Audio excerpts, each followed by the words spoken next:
Boa noite, galera, alunos do Capacitando. E aí, motivado para aprender um pouquinho mais sobre a teologia da oração? Seguindo a deixa do William de segunda-feira, né? Os nossos recados paroquiais, seguindo o BTcast do Bibotalk. Galera, quem estiver entrando na sala ou estiver aí, não esquece de marcar a sua presença com o seu nome lá, que é muito importante.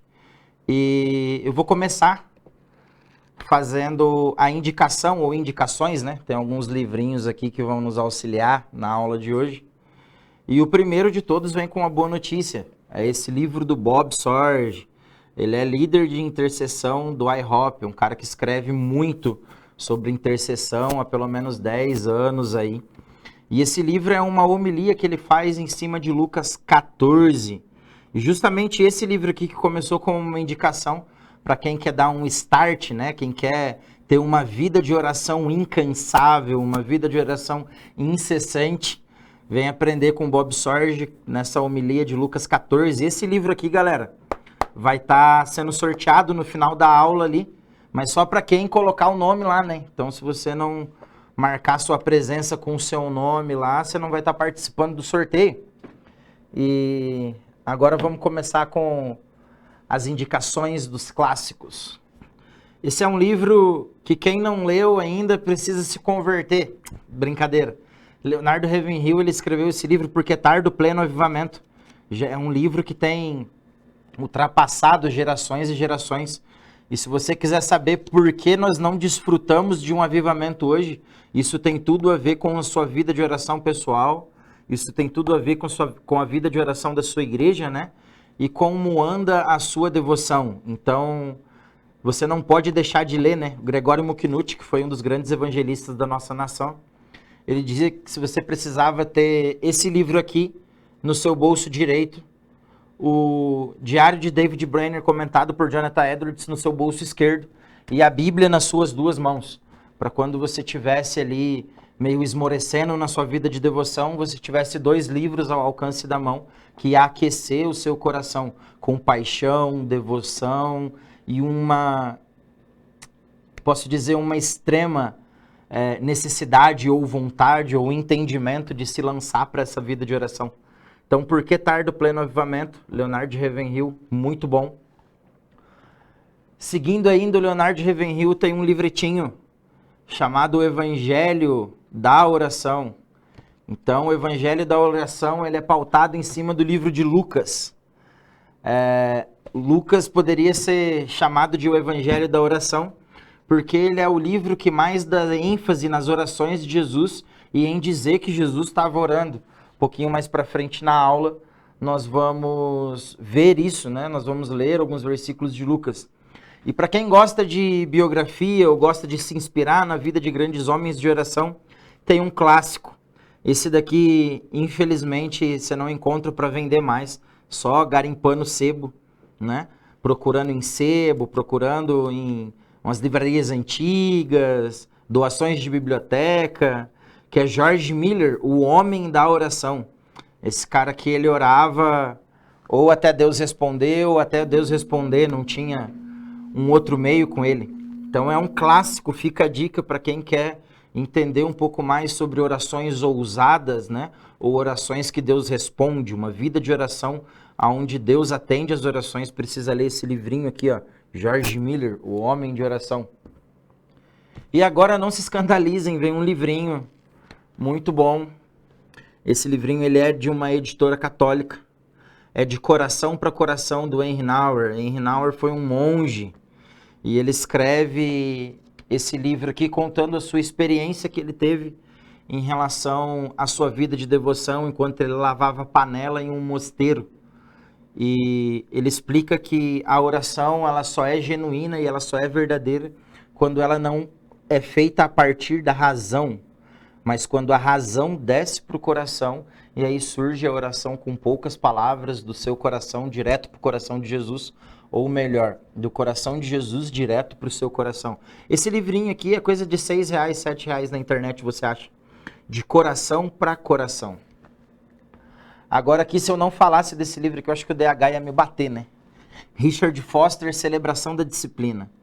Galera, A gente pode estar falando sobre vida de oração, a gente pode falar sobre missiologia, a gente pode falar sobre discipulado, mas se na sua espiritualidade você não tiver uma disciplina regrada de leitura, de oração, de Jesus, de jejum, de meditação contemplativa, né? Se você não for disciplinado, dificilmente você vai conseguir viver ou construir uma vida de devoção que seja sólida, né?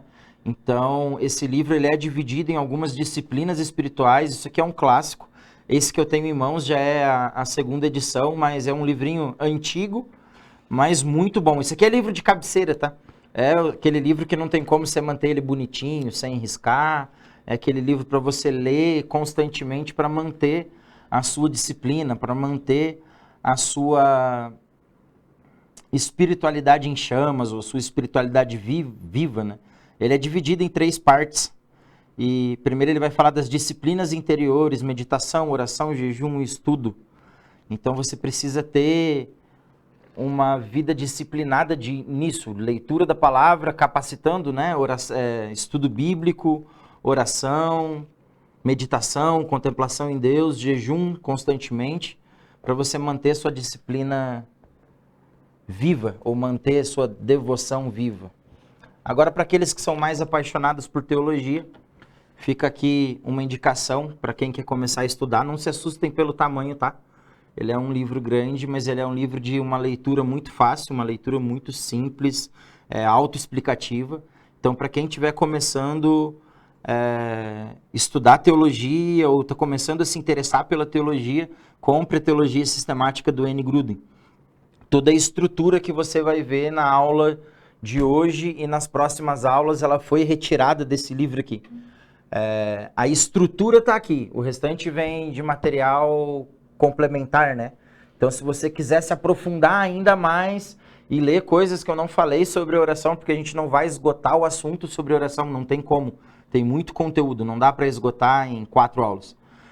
Se você quer se aprofundar, compre esse livro, baixe em PDF, você acha gratuitamente. Mas para quem gosta de ter em mão, sentir o cheirinho do livro, rabiscar e ler, na Família Cristã ele sempre entra na promoção nos 3 últimos meses do ano.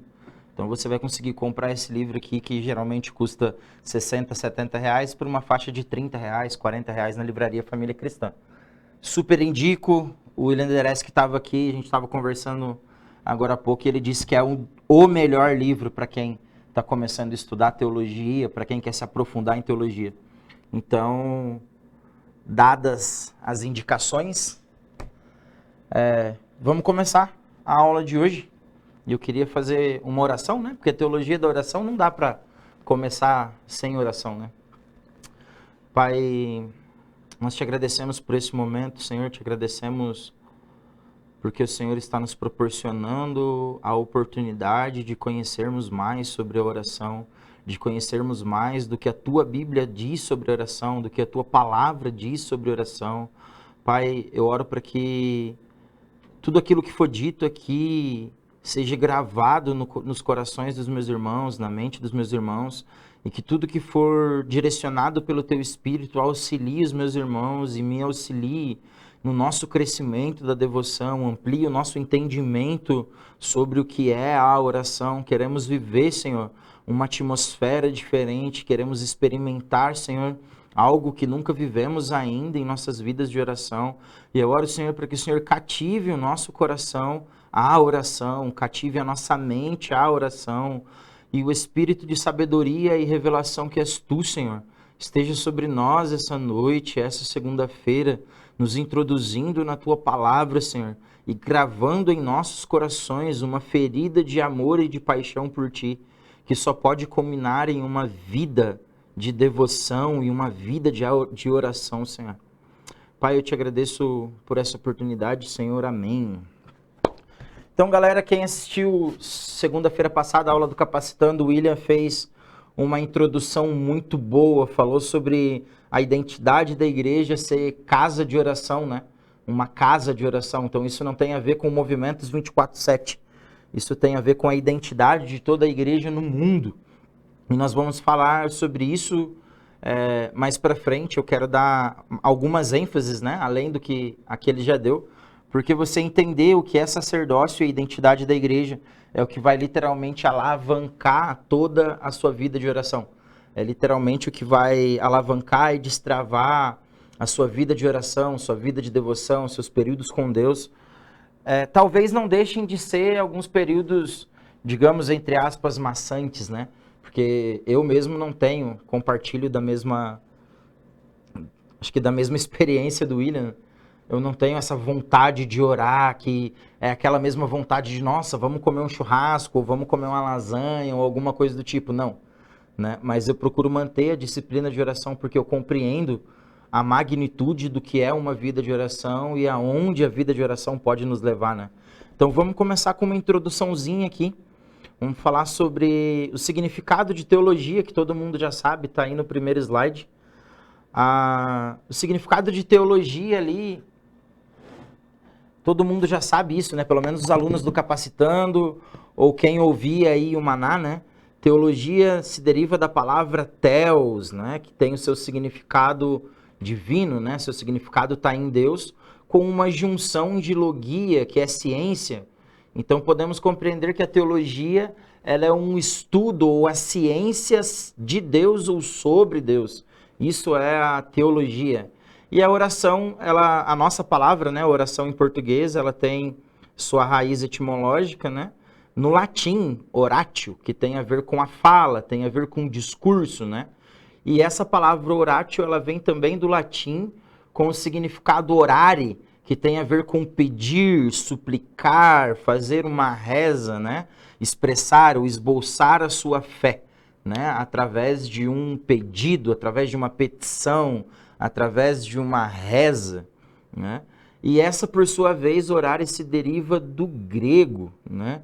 Que é diálogo, ou dialogos, que tem a ver com uma conversação.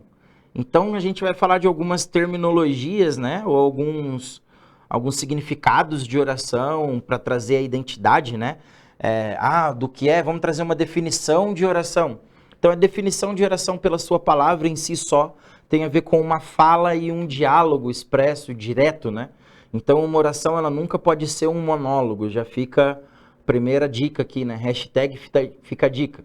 Se você tem o hábito de entrar no seu local de oração, e onde você passa aí 10, 15, 20 minutos, que seja uma hora, né? Orando, e você não tem tempo para ouvir, você não silencia sua mente, não silencia o seu coração para ouvir aquilo que Deus está falando, isso não é uma oração em sua essência, isso é apenas um monólogo. Deus escuta? Sim, porque Ele tem misericórdia de nós, né? E porque o seu Espírito permite momentos como esse do Capacitando para a gente compreender a profundidade da oração e mudar um pouco os hábitos da oração, né?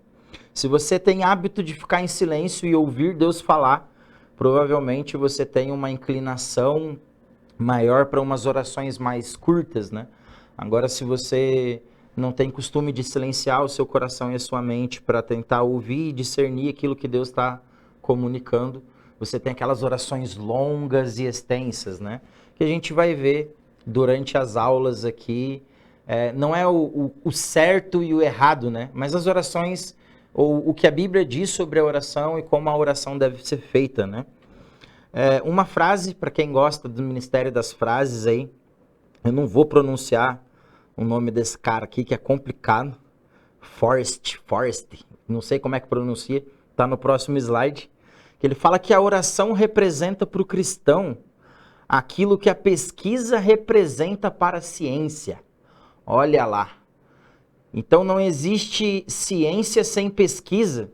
Então não existe também cristianismo, não existe também viver o evangelho sem uma vida de oração, porque a oração representa aquilo que a pesquisa representa para a ciência. E falar sobre vida de oração não deve ser algo que deve soar estranho, né, aos ouvidos dos cristãos. Mas por que não deve ser soado ao ouvido dos cristãos, aos santos da igreja, né?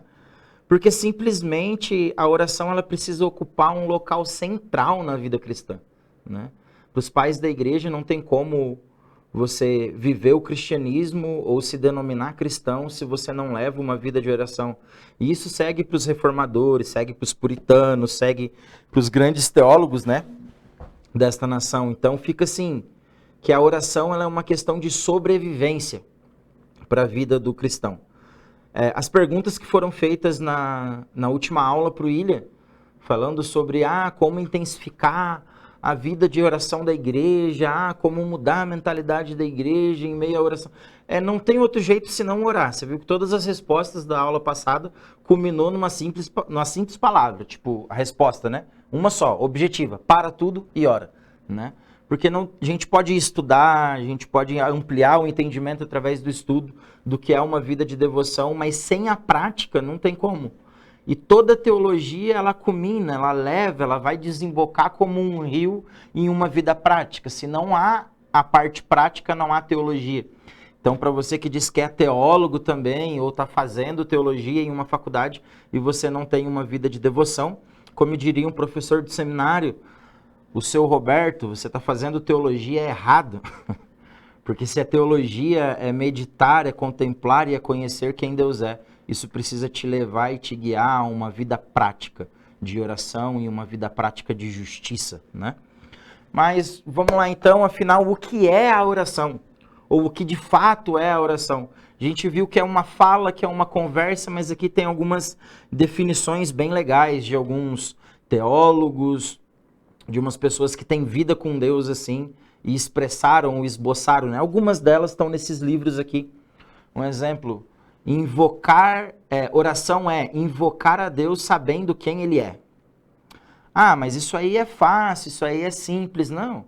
A maioria das vezes que a gente parte para uma oração, a gente parte dizendo Deus, Senhor, ou Pai, e a gente usa essa palavra Senhor, Pai, Deus, mas a gente não tem na nossa mente a amplitude do significado disso. A gente não vê os desdobramentos disso. Quando eu chego em uma oração tendo a consciência de que Deus é Pai, isso implica que automaticamente eu estou me submetendo ao papel e aos processos de filho.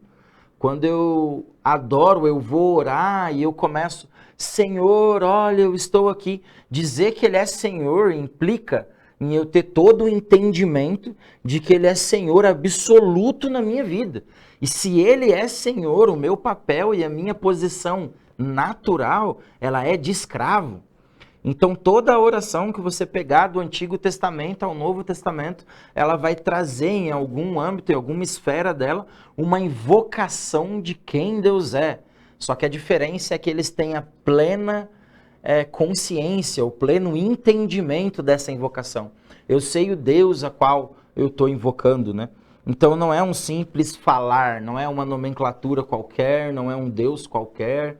Então a gente precisa ter isso. Essa é a primeira definição, né, do que é a oração. Então é invocar a Deus sabendo quem Ele é. Timothy Keller vai dizer que a oração ela é o derramar do coração do cristão. Que tudo aquilo que um cristão tem depositado no seu coração em relação à sua fé, em relação à essência, em relação ao que ele acredita que ele é, todas as convicções interior, né? Os gregos diriam da entranha, né? O Timothy Keller vai dizer isso, que a oração ela é o transbordar, ela é o derramar da vida do cristão. John Piper vai falar que a oração ela é nada mais, nada menos do que o respirar para a vida do cristão. Então é um modo de sobrevivência. Então não tem como, literalmente, vai ser bem repetitivo isso, não tem como viver uma vida de cristianismo sem a oração diária, né? Assim como nós precisamos o tempo todo, enquanto a gente está acordado, enquanto nós estamos dormindo, do respirar. Assim é a oração para o cristão. John Piper enfatiza que é a vida, é o respirar. Eu estou fraco na fé, estou passando por períodos de dificuldade, eu não tenho força mais para orar, eu não tenho força mais para... Querido, não tem a ver com sentir força ou se sentir bem, tem a ver com uma necessidade de sobrevivência. Sem a respiração, game over, a morte chega. Do mesmo jeito para o cristão sem oração, um cristão que ele não vive em oração, ele está muito passivo, entre aspas, de uma morte espiritual ali, né? Teresa de Ávila, ela fala que a oração, ela é um meio, isso que já é para os místicos, né? Quem fala que gosta mais de uma área profética e tal, que a oração, ela é o único meio aonde o Deus 100% divino, né? Jesus ali, sendo 100% Deus, se une com o ser humano. E isso faz com que o ser humano seja capaz de participar do plano de Deus na história da redenção, na história da humanidade. Então, para Teresa de Ávila, a oração ela é o meio pela qual nós nos unimos com Cristo, né? É uma unidade indivisível. Uma vez unido com Cristo, não tem como desunir mais. Os místicos, eles creem nessa unidade. Eles creem em experiências de beatificação, onde se tem um encontro contigo, com Cristo, e toda a essência do ser muda, toda a prática, todo o estilo de vida, toda a filosofia de vida, toda a mentalidade muda. Então, quando eu tenho um encontro com Cristo verdadeiramente através da vida de oração, quando eu tenho essa unidade, toda a minha cosmovisão, lembra da aula do Diogo? Toda a minha cosmovisão, ela é transformada para uma cosmovisão cristã, onde Cristo está no foco, onde Cristo é o centro, né? Então a gente tem várias definições sobre o que é oração. João Calvino, que vocês vão ouvir bastante hoje aqui, acho que o DH depois disso aqui vai me chamar de calvinista declarado, né? Ele fala que a oração ela é uma audiência com o ser divino, que ela é uma audiência com Deus. A Misty Edwards, ela vai dizer que a oração, por conta de uma experiência, né, de uma pianista, ela é a audiência de um só, a oração. O que seria a audiência de um só, Amastras? A audiência de um só surgiu de uma ideia dessa de teatro, onde havia um concerto, e o pianista ali, ele tocou brilhantemente, ele teve todo o sucesso, não teve nenhum erro. A galera que estava na plateia aplaudiu de pé, mas a reação dele foi uma reação de tristeza, de desgosto, de decepção. E aí, na noite seguinte, ele fez uma apresentação onde ele teve vários erros, e ele já não foi tão bem aplaudido e ovacionado assim, mas ele ficou totalmente satisfeito e com a sensação de missão cumprida. E aí, quando perguntaram para ele por que quando ele foi ovacionado e todo mundo aplaudiu ele de pé, ele ficou triste, chateado, e quando ele não foi bem sucedido na sua apresentação e recebeu algumas críticas, ele ficou satisfeito e contente com aquilo. E ele explicou que no cantinho da plateia, no cantinho do auditório, tinha um senhor que era o mestre dele. Era o senhor a qual tinha ensinado ele a tocar piano. E aí ele disse que na primeira noite não teve nenhum sinal de aprovação pelo seu mestre. Mas na segunda noite, onde ele teve uma falha, o mestre dele respondeu, né, à apresentação dele de uma maneira positiva, né? Teve uma expressão de papel cumprido. Então ele disse, não me importa o que a população, não importa o que os espectadores vão dizer, vão aplaudir, vão falar sobre mim, mas importa o que ele vai falar sobre mim. Então a audiência de um só tem a ver com isso. Não importa o meu papel e o meu desempenho para uma sala de 50 alunos ou de 50 mil alunos, ou numa pregação de domingo, ou numa oração em um turno onde tem 2 pessoas, 10 pessoas, 50 pessoas, 100 pessoas. Isso não importa. A única coisa que importa para mim é onde está a aprovação do meu Senhor, que é Cristo. Então isso é a audiência de um só. Então John Piper, ele trata isso, Calvino, ele trata isso, que a oração, ela é uma audiência e uma conversa pessoal com Deus Todo-Poderoso do universo. A gente tem no slide seguinte mais 3 definições, que vai falar que é assumir a total dependência e submissão. Mastras, como assim assumir a total dependência e submissão? O simples fato da gente decidir orar, mesmo que eu não diga, Senhor, eu sou dependente de Ti, mas o simples fato de eu me posicionar em oração, eu já estou confessando que eu não consigo sozinho, e então eu estou expressando que eu preciso de ajuda, né? É claro que essa confissão ela é ainda melhor quando eu tenho um entendimento de que eu sou totalmente fraco, do quão ruim eu sou, da minha natureza de pecado. Aí sim, essa submissão e essa dependência ela é ainda mais exagerada, ela é ainda mais marcada em minha vida de oração, né? Então a oração é o assumir da total dependência e submissão a Ele, que é o único digno, né, de toda submissão e é o único que pode nos socorrer de verdade, né? Uma outra expressão vai dizer que a oração ela é o ato religioso, que pode ser individual ou coletivo. Lembra que fizeram uma pergunta para o William falando a diferença da oração na igreja e da oração em casa? Então é exatamente isso. Tem dois tipos de oração. Aquela oração que ela serve para a edificação do meu homem interior e tem a ver com o meu relacionamento expresso e diretamente com Deus. E tem aquela oração que ela pode ser feita no coletivo, aonde o interesse humano ele é totalmente descartado e o único interesse ali é adorar e expressar honra e glória àquele que é digno, ou então perceber algumas esferas da sociedade que necessitam de uma intervenção divina e dizer, Senhor, faça justiça, e aí vem as orações de intercessão. Então, essas são algumas definições, algumas expressões do que é a oração em si, né? A gente poderia ficar a noite inteira citando, né? O N. Gruden fala várias coisas sobre o que é oração, Richard Foster fala várias coisas, Bob Sword fala várias coisas, mas eu queria trazer esse básico, né?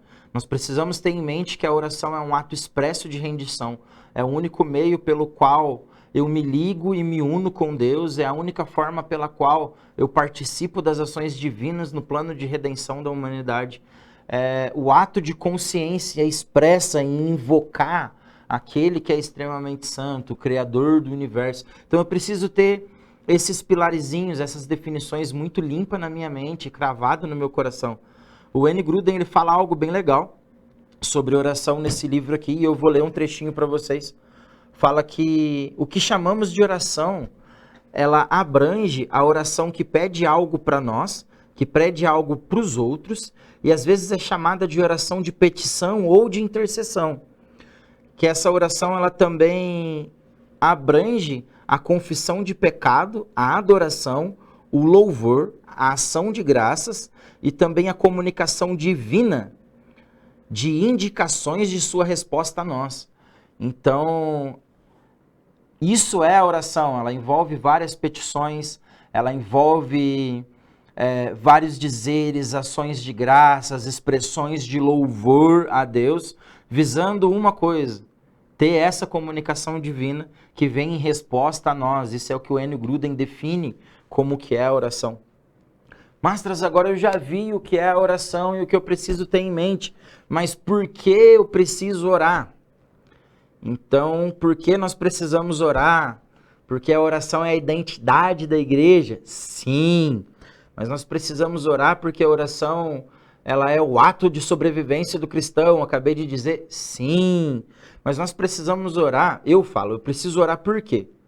E lembra que eu falei de Lucas, quando eu estava falando do livro da oração incansável do Bob Sorge, que poderia ser chamado de o Evangelho da Oração?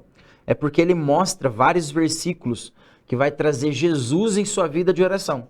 E se Jesus, que era Jesus, 100% Deus, 100% homem, vivia uma vida de oração e devoção, quem sou eu para não viver, não é mesmo? Então, será que a gente consegue viver uma vida, um evangelho, um cristianismo, sem uma vida de oração? Se a gente for lá em Lucas 5,16, Jesus, o contexto ali, né? Jesus vai curar um leproso, e aí a notícia que Jesus cura e faz milagres e maravilhas começa a percorrer, né? A notícia começa a se espalhar e começa a vir multidões a ouvir Jesus. E aí no último versículo da perícope, né? Dessa porção, que é o 16, vai dizer, todavia Jesus procurava manter-se afastado, indo para lugares solitários, aonde ali ficava orando. Então olha só, se Jesus procurava se distanciar, se deslocar das multidões para ele ter a sua vida de devoção, por que eu preciso orar? Porque Jesus, que era Jesus e conhecia a vontade do Pai, orava. Quem somos nós para não vivermos uma vida de oração, né? Se virar a página para Lucas 6,12, vai ter outro contexto onde Lucas enfatiza a oração, né? Fala que Jesus, os outros evangelhos, Mateus e Marcos, vai dizer que Jesus simplesmente escolheu seus discípulos. Mas Lucas não, ele enfatiza o que Jesus estava fazendo um momento antes, ele fala. Ocorreu naquela ocasião que Jesus se retirou para um monte a fim de orar e atravessou toda a noite em oração a Deus. Logo ao nascer do dia, convocou os seus discípulos e escolheu dentre eles 11. Então Jesus não escolheu 11 discípulos assim de supetão, né? Ah, eu preciso escolher 11 para caminhar comigo, qual eu vou discipular, vem você, vem você, vem você. Não, o que Jesus fez? Ele se retirou para um monte. Ele se retirou para fazer o quê? Para orar. Quanto tempo Jesus orou? A noite inteira. Lucas faz questão de enfatizar isso. Agora eu te faço uma pergunta. Quando foi a última noite ou quando foi a última vez que você passou a noite inteira em oração a Deus? E se Jesus, que era Jesus, passava a noite inteira orando, não estou dizendo que é toda noite, todos os dias, tá? Mas teve aqui porções de dias onde Jesus orou por toda a madrugada ou por toda a noite. Então por que nós não oramos de madrugada e de noite? Se nós queremos ter uma vida de oração sendo enfatizada, uma vida crescente de oração, ou se nós queremos que a vida da nossa igreja como comunidade local, ela cresça em oração, querido, uma hora ou outra a gente vai ter que perder uma noite de sono e se doar essa noite de sono para a oração. A gente vai ter que viver a prática da oração. Se a gente folhear poucas páginas para frente, a gente estava em Lucas 6, agora vamos para Lucas 9. Lucas 9, versículo 18.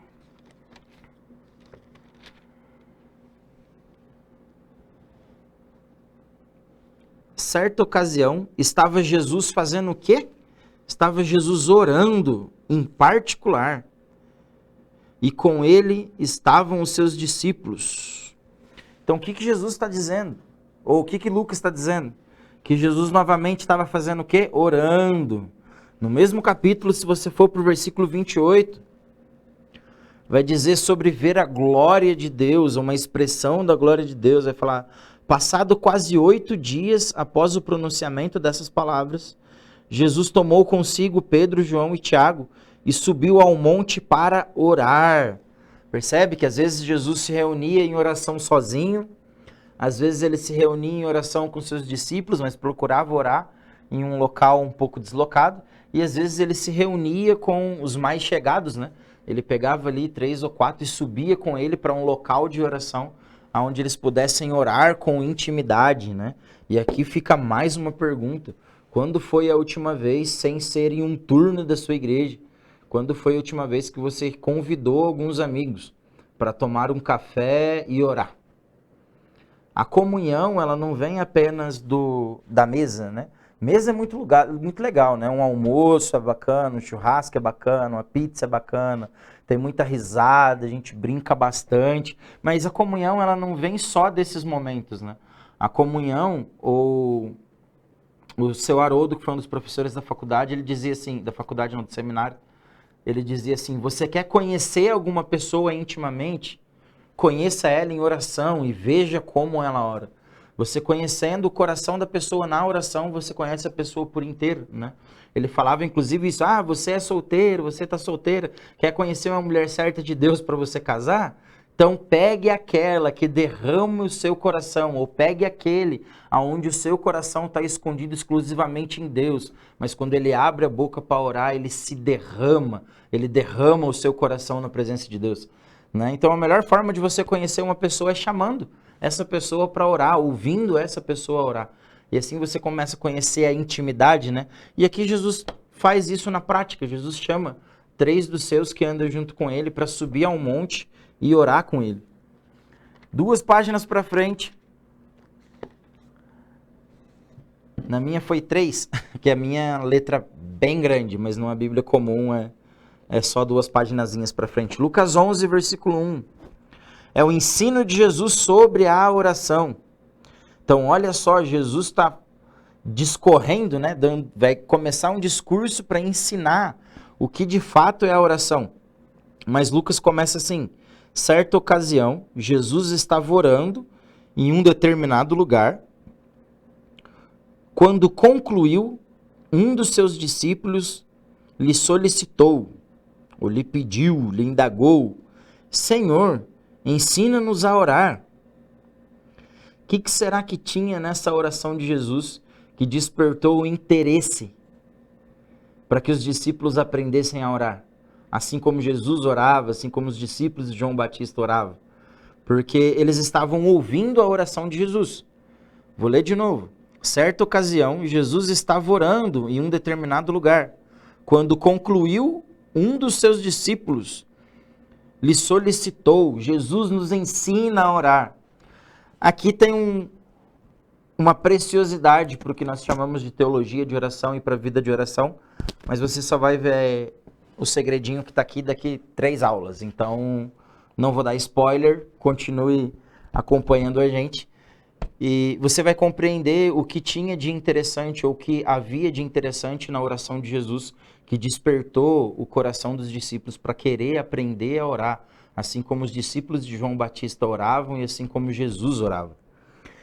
Então, se a oração ela é o meio pelo qual o cristão sobrevive, se ela é o único modo pelo qual nos unimos a Deus e temos a nossa vida transformada de fato e podemos participar das justiças e intervenções divinas na história da humanidade, e eu devorar porque Jesus, que era Jesus, orava, quais são os próximos passos, né? Vamos dizer assim. Tem um pai da igreja que ele fala que a oração, primeiramente, ela é liberada por Deus. E aí Deus expressa qual é a vontade dele ao nosso coração. E o nosso coração responde aquilo que Deus já falou. Então, basicamente, orar seria falar para Deus aquilo que ele já falou. Ou comunicar para Deus, ou comunicar aos céus aquilo que Deus já liberou e aquilo que Deus já compartilhou, né? Amós 3:7 vai dizer que Deus não faz nada sobre a face da terra sem que antes ele comunique com os homens, ou algumas versões com os santos, outras versões com os seus santos servos, os profetas, né? Mas se Deus não faz nada na terra sem antes compartilhar com o ser humano, o que você anda ouvindo de Deus? O que Deus está para fazer na sua igreja, o que Deus está para fazer na sua família, o que Deus está para fazer na sua cidade, o que você tem ouvido de Deus? Mastras, eu não tenho ouvido de Deus. Mas o quanto você tem parado para ouvir aquilo que Deus tem falado? A vida de oração ela não é só falar, querido. A vida de oração é o meio pelo qual nós expressamos o cristianismo de fato, né? Já viu aquela pessoa que ela é cristã, ou pelo menos ela se diz cristã, aí alguém no trabalho, ou na escola, ou até mesmo na igreja, fala: nossa, eu tô com uma dor de cabeça hoje, desde cedo, não tenho que passe. A pessoa abre a bolsa e fala assim: você quer tomar um remedinho aqui? Essa expressão, querido, remédio é bom? É bom. Deus deu sabedoria para os médicos, para auxiliar, aliviar a dor, mas a reação, ou a primeira ação que a gente deveria ter ao ouvir que alguém está compartilhando, que está com dor ou alguma coisa, seria: eu posso orar por você? E exercitar a fé. A oração é pelo meio qual a gente anuncia o evangelho, expressa o evangelho de fato. É o meio pelo qual a gente serve Deus, né? Lucas 2:36. Eu vou ler para os irmãos aqui. É o meio pelo qual nós servimos a Cristo. Lucas 2:36 vai dizer: estavam também presentes a profetisa Ana, filha de Fanuel, da tribo de Aser. Era uma senhora de idade avançada, tinha vivido com seu marido durante 7 anos, depois de se casar. E desde então permanecera viúva, até a idade de 84 anos. Jamais deixava o templo, adorava a Deus, jejuando, orando, dia e noite. Havendo chegado ali, naquele exato momento, deu graças a Deus e proclamava acerca do bebê Jesus para todos os que anelavam pela redenção de Jerusalém. Então, querido, o que Ana, o que ela estava fazendo no templo? Lucas, ele põe cada detalhe ali que tem que cativar o nosso coração e a nossa atenção. Ela não deixava o templo por nada, dando graças a Deus, orando e jejuando dia e noite. Então, uma oração incansável, ela não vem com Bob Sorge aqui no livro que vai ser sorteado, né? Inclusive, coloca seu nome lá para a presença, senão você vai perder o sorteio. Mas uma oração incansável e dia e noite, ela vem com pessoas que compreendem que a oração é o ofício e o trabalho do cristão.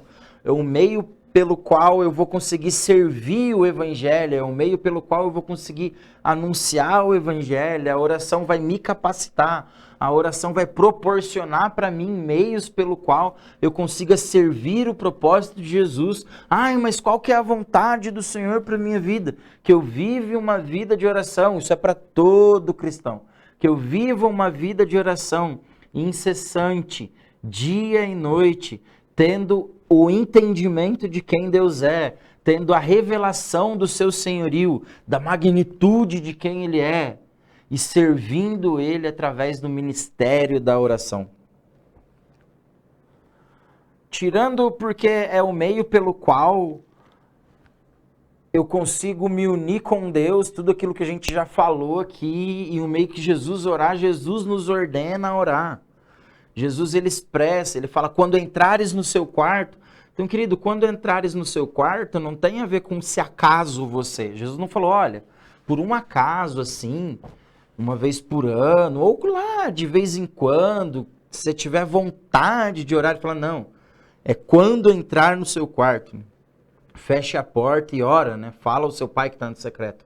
O quando ali, ele já implica em uma ação que acontecia frequentemente. Você pode pegar como inspiração grandes homens da Bíblia, por exemplo, Daniel. Daniel, quando o rei Nabucodonosor construiu a estátua e falou, vocês precisam me adorar e tudo, o que ele fez? Ele saiu correndo e foi para o quarto. Fazer o quê? Orar como era de costume. Assim como Jesus se acostumava a se retirar para locais solitários em oração, Daniel também fazia isso. Se você for percorrer os grandes homens da história, os grandes homens e as grandes mulheres da história, da Bíblia e da história da igreja, você vai encontrar isso em comum. Todos eles viviam uma vida de oração. Uma vida de oração de 8 horas por dia é para todo mundo? Querido, não sei. Literalmente não sei se é para todo mundo, mas a Bíblia fala que a gente precisa orar dia e noite. A Bíblia fala que a gente precisa orar constantemente, né? Os grandes teólogos, os grandes pais da igreja falam que a oração é um meio de vida do cristão. John Piper, ele fala num livro que a oração é um meio de andar no Espírito. Que a oração é o jeito de andar pela fé. Querido, muita gente fala, e aí, como é que você tá, irmão? Tem andado, tô na fé, né? De fé em fé e tudo, mas o cara quer dizer que tá em fé, passando por luta, passando por dificuldade, e meio que ele, tô quase esmorecendo, tô precisando de uma ajuda. Querido, o jeito de você andar em fé e de ter a sua fé inabalável é vivendo uma vida de oração. Só assim você consegue se revestir do Espírito, né? Em outras palavras, é o fôlego, olha aí. A oração é o fôlego de vida do cristão, todo dia, o dia todo, o tempo inteiro. Simplesmente inspire e expire. Traduzindo, simplesmente ore e ore, ore e ore, o tempo todo. É o modo como vivemos. Orar para o cristão é uma questão de sobrevivência. Querido, não tem outro meio de nós vivermos o evangelho, vou repetir isso muitas vezes aqui, de nós dizermos que somos cristãos, se nós não entendermos essas... Eu não queria usar a palavra-chave para não ficar com aquele linguajar meio coaching, mas sem a gente entender esses princípios de oração. Jesus vivia uma vida de oração, quem sou eu e quem é você para não vivermos uma vida de oração? A Bíblia nos manda orar dia e noite. Se eu acredito que ela é a palavra de Deus e que toda a Bíblia foi inspirada por Deus, por que eu não a sigo? Mais para frente a gente vai falar sobre os pilares da oração e você vai compreender o que Calvino chama de uma vida irreal, ou uma vida de irrealidade para o cristianismo. Mas antes disso eu quero fazer um parênteses aqui, porque nós devemos orar por causa da aula do William. Tirando tudo isso que eu falei aqui, a aula que o William deu segunda passada, a identidade da igreja é ser uma casa de oração. Por que que nós temos que orar então? Vou enfatizar o que o William disse. Porque orar tem a ver com cumprir o sacerdócio pessoal. É a identidade da igreja, ser casa de oração. Tem alguns princípios que a gente precisa compreender em relação a sacerdócio. Quando você ouvir a palavra sacerdote, ou sacerdócio real, ou serviço sacerdotal, ou ofício sacerdotal, ordem sacerdotal, tenha em sua mente Levíticos. Em Levíticos vem a ordem sacerdotal ali. Deus vem e separa um homem para servir como modelo para todo o povo, todo o arraial. E o serviço desse homem era trabalhar com a vida e com a morte. Porque ele dedicava a vida a Deus, a sua vida era separada para Deus. E também constantemente ele era responsável em fazer sacrifícios no templo. Em sacrificar animal, derramar o sangue no templo. Em perdão dos pecados, em adoração a Deus. Então o serviço sacerdotal ele tem a ver com lidar com a vida e lidar com a morte, dedicando a vida continuamente. Esse é o serviço sacerdotal. O sacerdote ele era responsável em ministrar a Deus pelo povo. Então o povo tinha alguma indagação, o povo tinha algo para comunicar para Deus, e o povo levava isso ao sacerdote, o sacerdote se purificava e chegava na presença de Deus e ministrava a Deus aquilo que o povo estava querendo, aquilo que o povo tinha para transmitir. E ele fazia também o serviço de mediador, né? Porque também era o contrário, Deus tinha uma palavra para liberar para um povo, então Deus ia e falava com o sacerdote transmitia essa mensagem para Deus. Então isso é ser sacerdote. Quando o William fala que o único meio que nós vamos, quando ele falou na aula passada, que o único meio que nós vamos conseguir viver, ou ser, ou nos transformar em casa de oração, é vivendo o sacerdote, cumprindo o ofício sacerdote. É isso que ele estava dizendo. Nós precisamos ter esse ofício de ministrar a Deus. Querido, estou dizendo que você precisa pegar um animal e ir lá sacrificar o animal hoje? Não. Por quê? Porque hoje nós ministramos a Deus através da oração.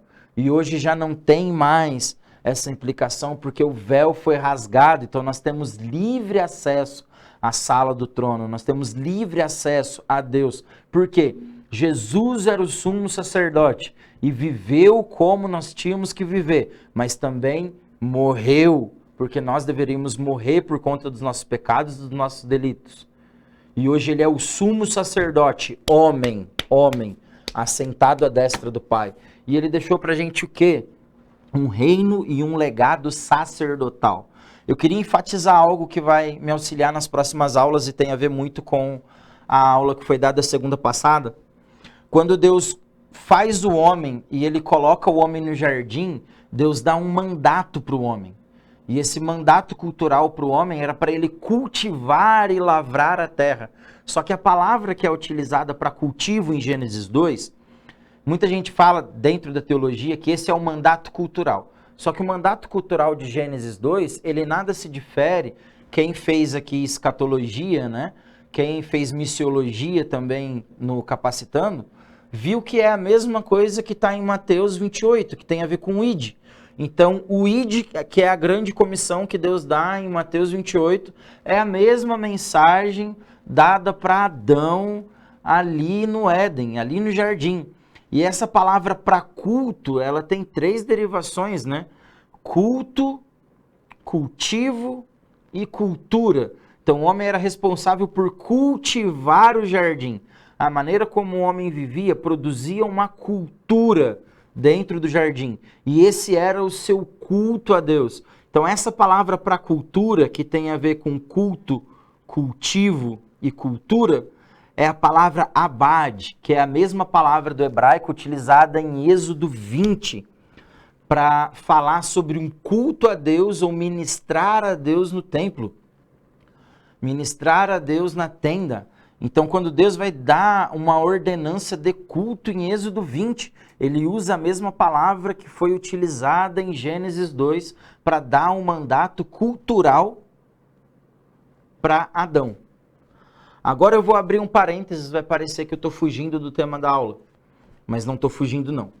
Se você tiver a curiosidade de entender como será o fim de tudo, volta para o início e leia como era no início.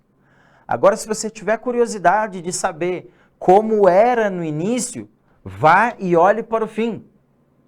Parece loucura e contraditório, né? Ah, quer saber o que vai acontecer no fim? Olha no início. Quer saber como era no início? Vai para o fim.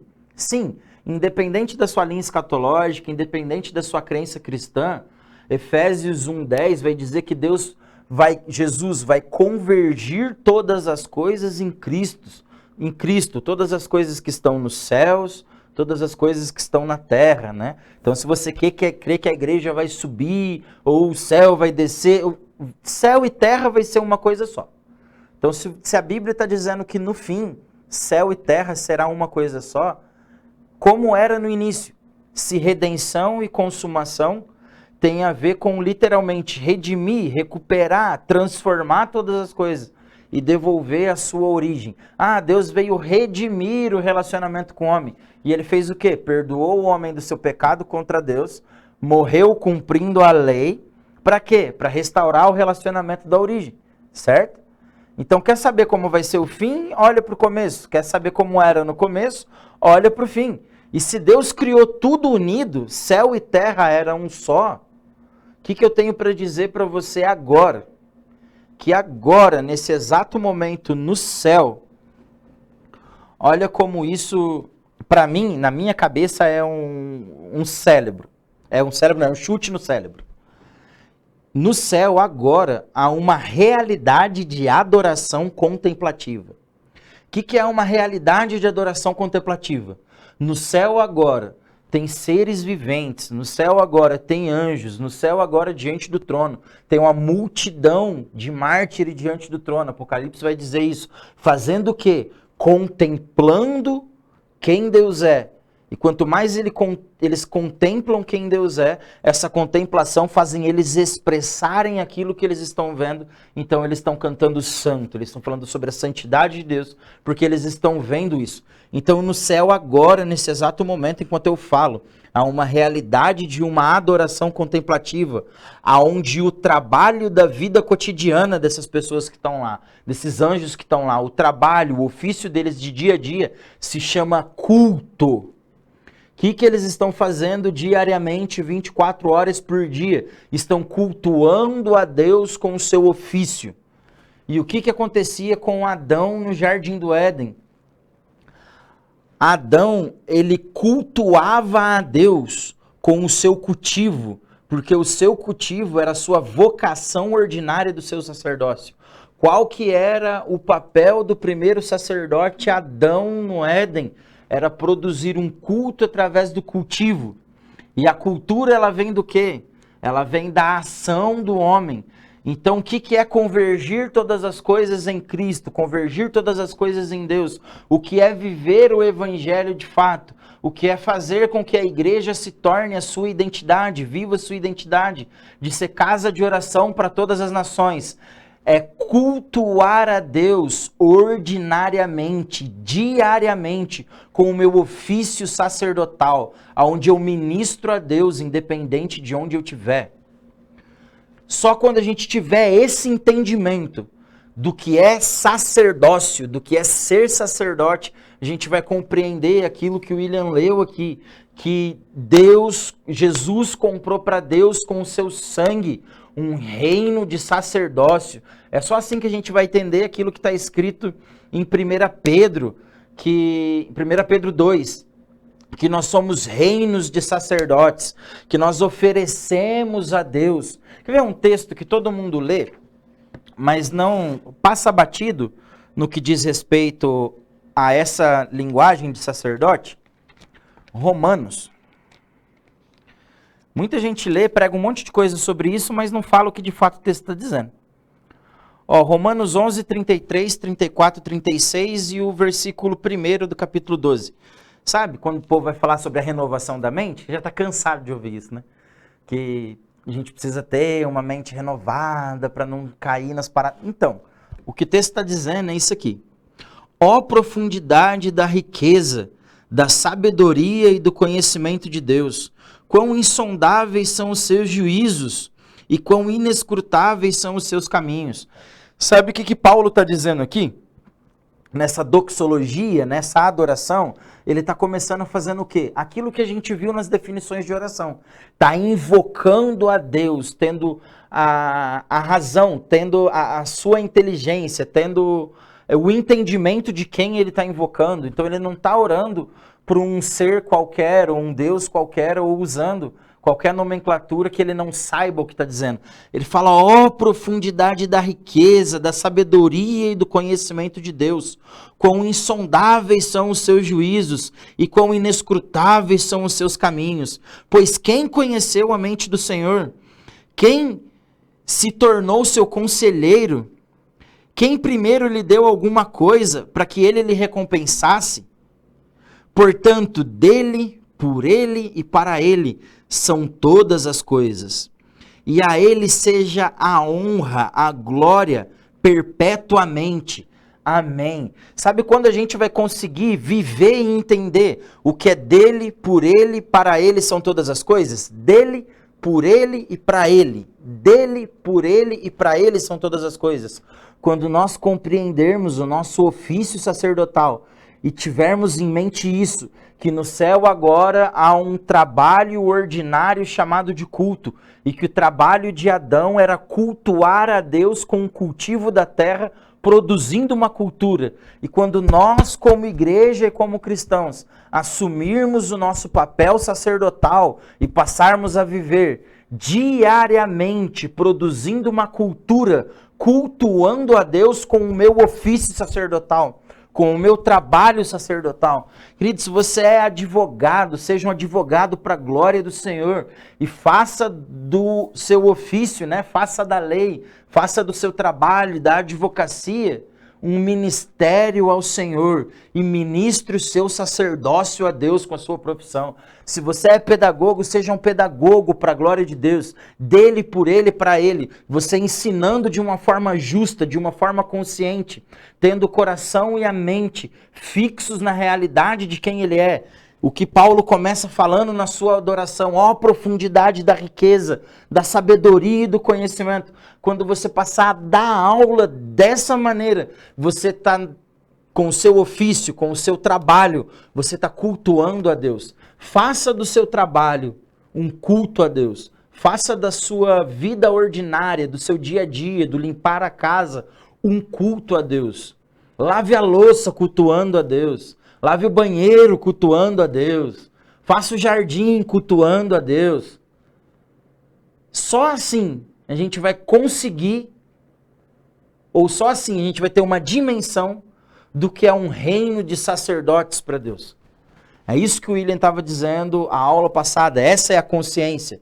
Mas olha o versículo 1 do capítulo 12.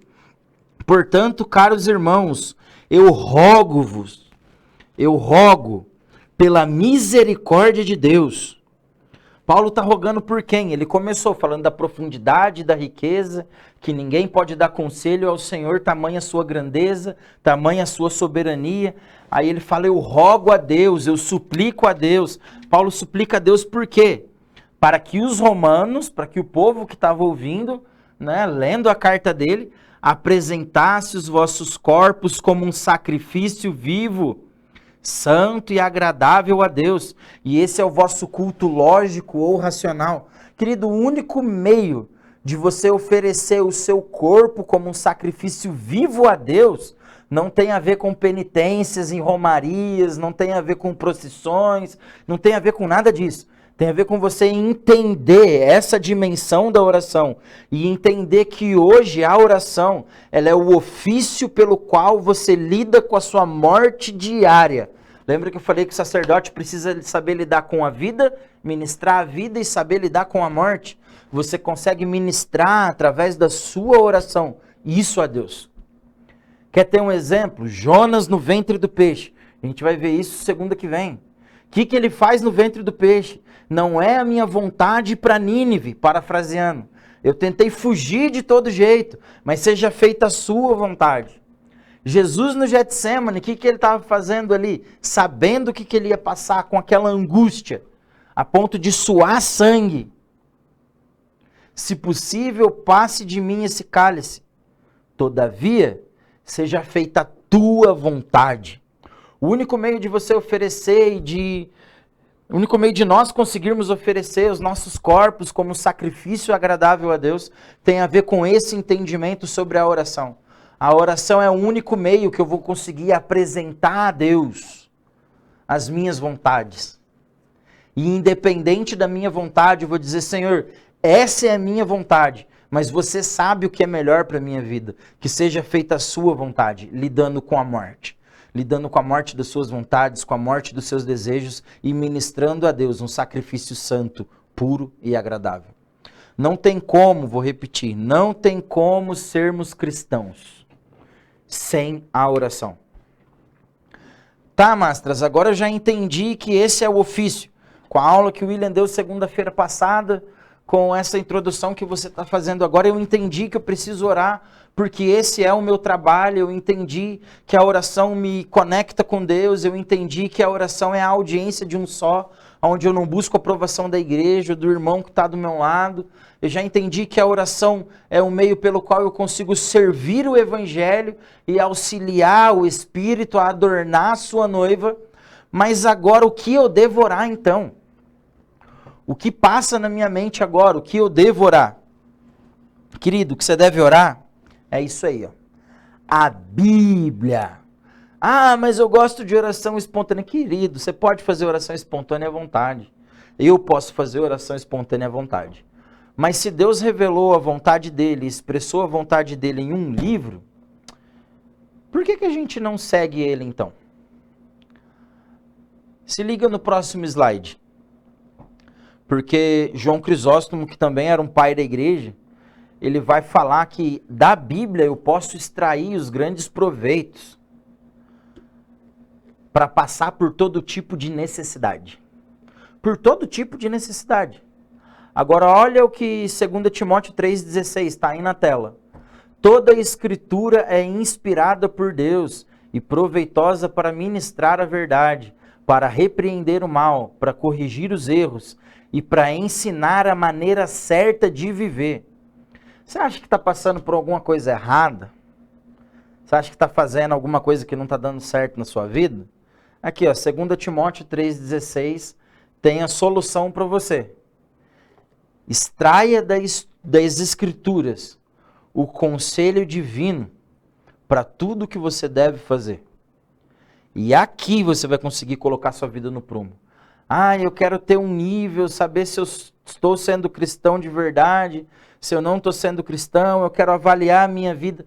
Pega o Sermão do Monte, Mateus capítulo 5, 6 e 7, e cata a sua vida e enquadra a sua vida ali. E aí você vai conseguir extrair dali o que é o verdadeiro evangelho e como você está vivendo. E aí se você vê que o que você está vivendo não está batendo com o Sermão do Monte, aí você não muda o texto. Você muda a sua vida, você muda a sua prática, né? Por quê? Olha o que Romanos 5,4 vai dizer, tá aí no slide. Porque tudo que antes foi escrito para o nosso ensino foi escrito. Mas para que foi escrito o nosso ensino? Porque apenas as Escrituras podem nos dar o trilho. A consolação vem das Escrituras, né? A esperança vem das Escrituras. Então, da Escritura eu consigo absorver todo o proveito para a minha vida. Nós temos que orar a Bíblia. Orando a Bíblia, não tem erro. Ah, Mastras, mas não tem erro orar a Bíblia? Não tem. Porque lembra que eu disse que um pai da igreja falou que orar é você dizer para Deus aquilo que ele já disse? Eu sempre confundo Elias e Eliseu, mas você conhece a história. Deus vai e fala assim, vai lá e profetiza que vai chover. Aí ele vai lá, profetiza para o rei que vai vir uma chuva. O que Deus falou? Foi, Elias, vai chover, eu vou fazer chover, certo? Então Deus já falou que ia chover. Teria como não chover? Não, porque no caso era Deus falando que ia chover. Mas o que Elias faz? Ele se retira e ele vai orar. E ele vai orar para quê? Ele vai orar para chover. Mas Elias precisava orar para chover se Deus já havia dito que ia chover? Isso tem a ver com participar daquilo que Deus está fazendo na terra. Isso tem a ver com aquele versículo de Amós 3,7, que Deus não faz nada na terra sem antes compartilhar com os seus. Então a oração ela é o único meio pelo qual nós participamos dessa vida. Que nós participamos daquilo que Deus está fazendo. Só que para chegar ao ponto de Deus compartilhar aquilo que Ele está fazendo, a gente precisa ter uma vida de oração, não vou dizer elevada e colocar num pedestal inatingível, mas a gente precisa ter uma vida de oração ordinária. A gente precisa ter uma vida de oração levada a sério. Não aquela vida de oração de que se eu não orar hoje está tudo bem. O seu Roberto, um dos professores do CPP, curso de preparação profética, uma vez a gente conversando, bem no comecinho do curso, assim, ele falou para mim, Mastras, se você não ouvir a voz de Deus hoje, o seu dia termina bem? Ele termina normal? E aí eu pensei um pouquinho e falei, tá, vamos ser lógico aqui, né? Vamos ser realista. Se eu não ouvir a voz de Deus hoje, o sol vai se pôr do mesmo jeito. Meu corpo vai estar cansado do mesmo jeito e eu vou dormir. Foi isso que eu respondi para ele. Aí ele falou, sabe por que o seu dia vai terminar do mesmo jeito? Porque ouvir a voz de Deus para você não é uma questão de prioridade. E ela não tem importância para a sua vida. Porque o dia que ouvir a voz de Deus for prioridade na sua vida, e você vê que já está chegando o pôr do sol, você vê que o dia já está acabando, e você ainda não ouviu a voz do seu Criador, isso vai gerar uma angústia e um desespero, que vai fazer com que você se lance na presença dele, a ponto de ouvi-lo de qualquer maneira.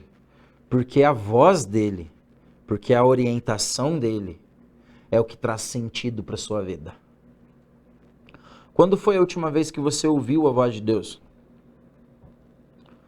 Quando foi a última vez que você não foi dormir, porque você ainda não tinha ouvido a voz de Deus?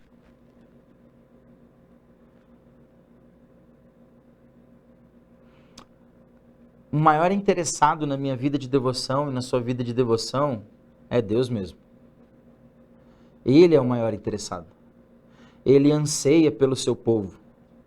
Deuteronômio tem um texto que mexe com o meu coração demais. Que fala que se o meu povo que se chama pelo meu nome se humilhar e me buscar, eu ouvirei do céu. Eu ouvirei do céu. E responderei. Se o meu povo, que se chama pelo meu nome, se humilhar e me buscar. Querido, como que a gente se humilha? E como que a gente busca a Deus, se não através de uma vida de oração? Por que tarda o avivamento? Por que tarda o pleno avivamento? Porque eu e você conseguimos viver mais um dia sem a presença de Deus manifesta entre nós. Porque tarda o pleno avivamento? Porque a voz de Deus não é uma prioridade na minha e na sua vida, a ponto de nos impulsionar a um local de oração, aonde ouvir a voz de Deus é mais importante do que tomar um café da manhã, é mais importante do que qualquer refeição, é mais importante do que qualquer reunião, é mais importante do que tudo. Por quê? Porque a voz dele é a prioridade. Michel Duxstrada, ele enfatiza muito isso. Ele é líder de oração da Sala Liberdade Rio. Ele fala que o Brasil não desfruta de um avivamento, porque o brasileiro sempre dá um jeitinho de viver sem ele, ou de viver sem a presença dele. Por que eu devorar? Eu devorar porque a gente já viu todas essas definições que foi dita aqui, mas eu devorar porque eu amo ele acima de tudo. Eu devo orar porque eu não vejo o momento de encontrar Jesus e de ver Jesus voltando nos céus. Eu devo orar porque é o único meio de eu matar a saudade daquele que eu amo. Você já viu um noivo ficar sem conversar com a noiva? Você já viu um marido não ligar para a voz da sua esposa? Ficar sem ouvir a sua esposa durante um tempo e não sentir saudade? Não tem como. O maior interessado no coração da noiva é o noivo. E se a gente for ver o refrão de Reis, ou o refrão de toda a Bíblia, né? A Bíblia ela tem 2 refrões, de Gênesis a Apocalipse. Deus buscando querer habitar com seu povo, e seu povo fazendo aquilo que desagrada o coração dele. Deus busca o homem na terra. Cantares, o noivo fala para a noiva que já está madura, quase no finalzinho do livro, para a noiva que já tem uma vida de devoção, para uma noiva que já entende quem o noivo é, para uma noiva que já não liga para si mesmo. Quando ela olha para ele, ele fala, desvia pelo menos um pouco o seu olhar do meu, porque o seu olhar perturba o meu coração.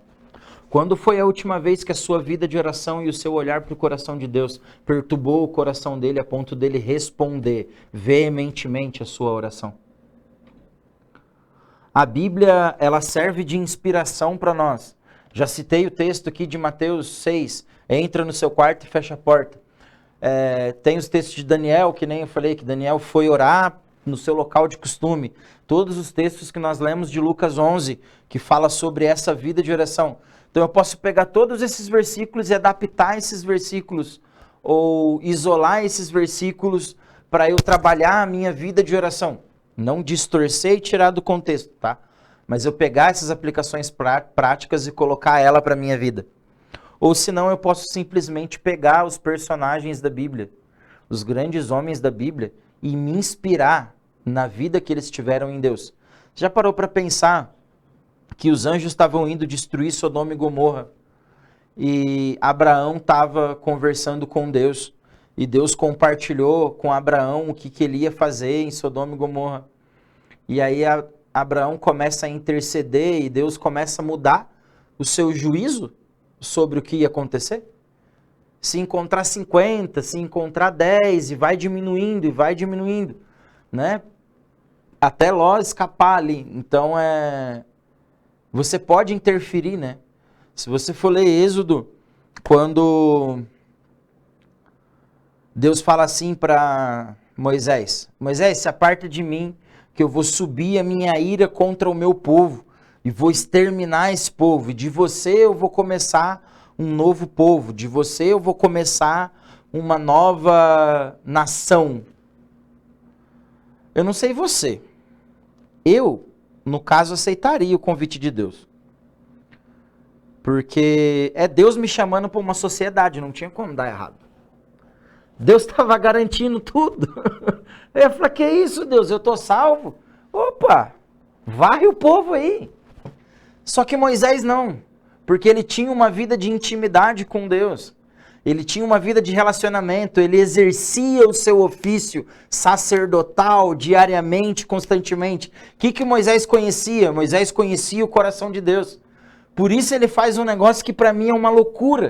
Ele fala, Deus, muda de ideia, porque no seu coração não tem isso, você ama o seu povo. E olha a preocupação do coração daquele que ama a Deus.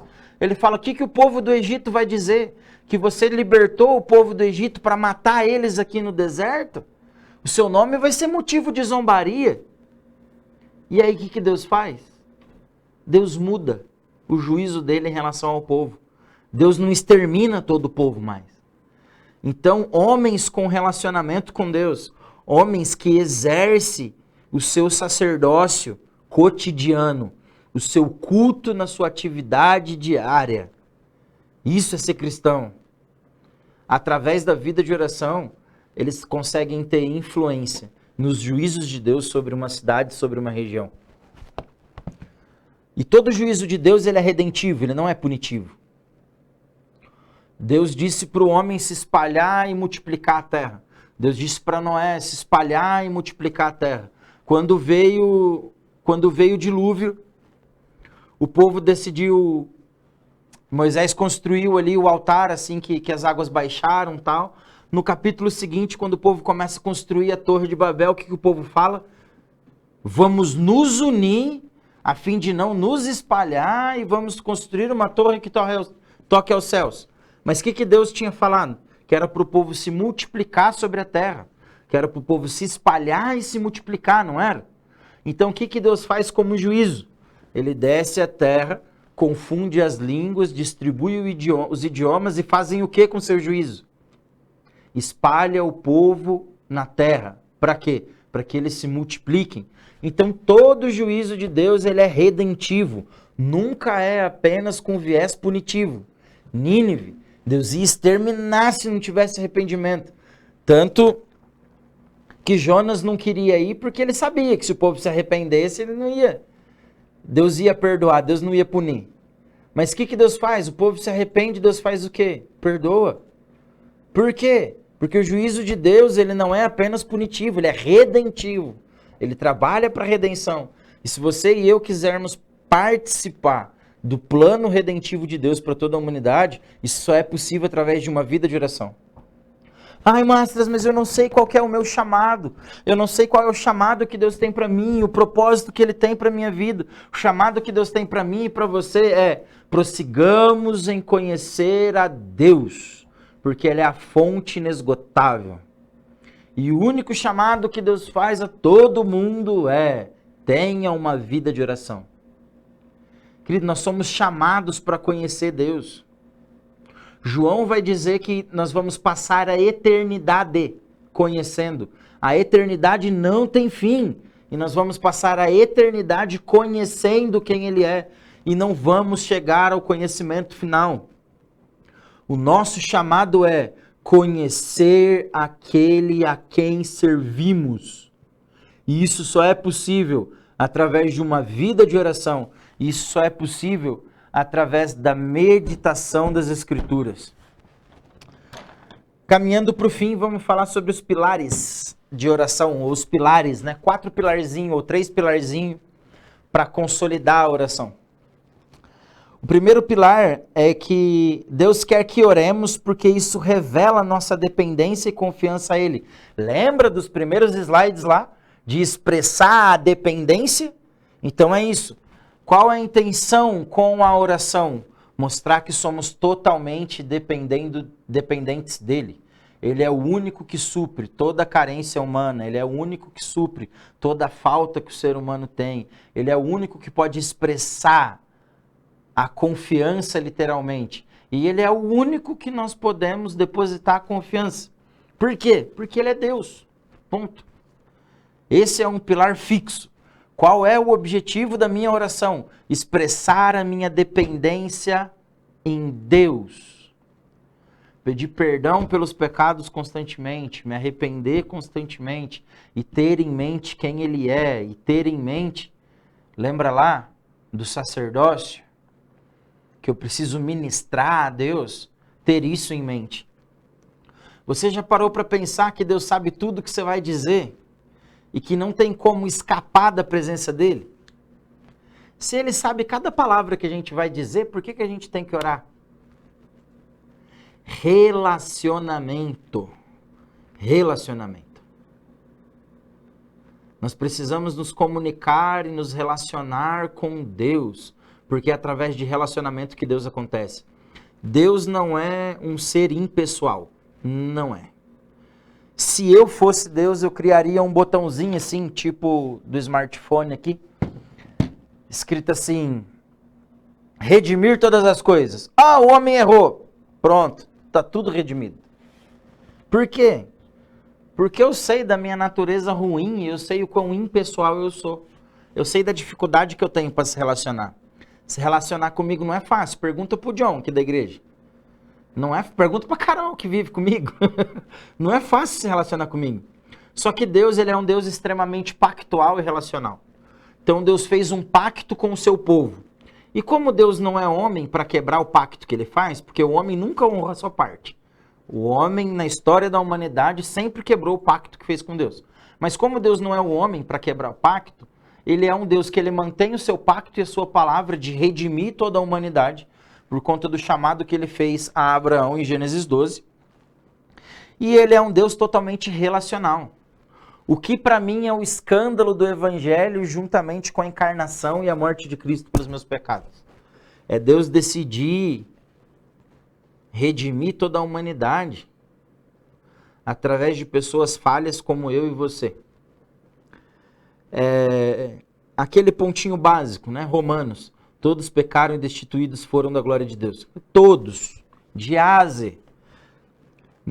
Não existe um santo sequer, não existe um justo sequer. Nós merecíamos a condenação eterna. Mas o que Deus fez? Ele se encarnou, ele viveu no plano da história, ele morreu para cumprir a exigência da lei, e o homem podia ser condenado porque ele quebrou a Constituição, ele quebrou a lei, ele se colocou à margem da lei, né?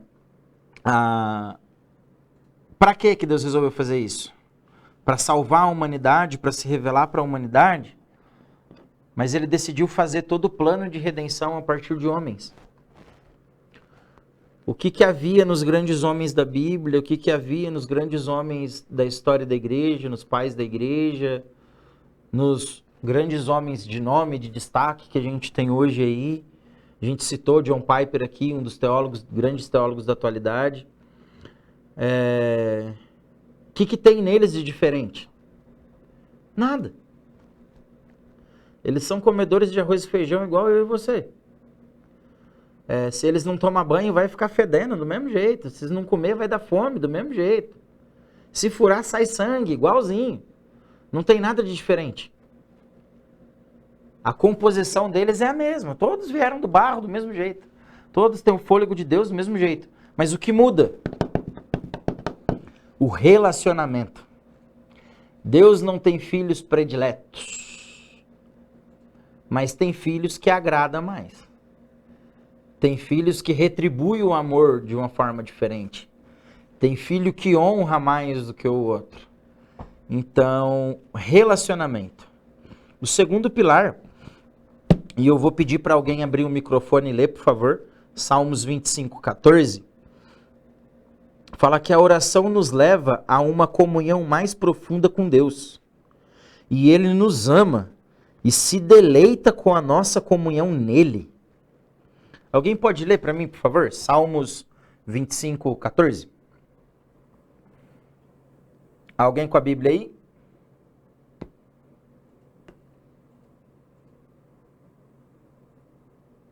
O microfone está mudo. Abre. Tá saindo áudio? Qualquer coisa eu leio aqui.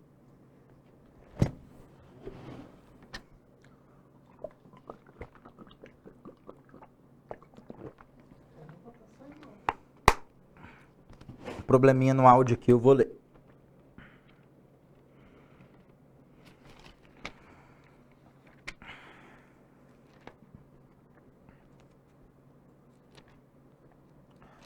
Então vamos lá, Salmos 20. Leia, pode ler. Pronto, agora pode ler. O segredo do Senhor é com aqueles que o temem, e ele lhes mostrará a sua aliança. O segredo de Deus é para quem? Para aqueles que o temem, e ele mostrará a sua aliança. O que é a aliança senão a comunhão? O que é a aliança senão uma expressão relacional? Lembra que eu falei que Deus é um Deus pactual e relacional?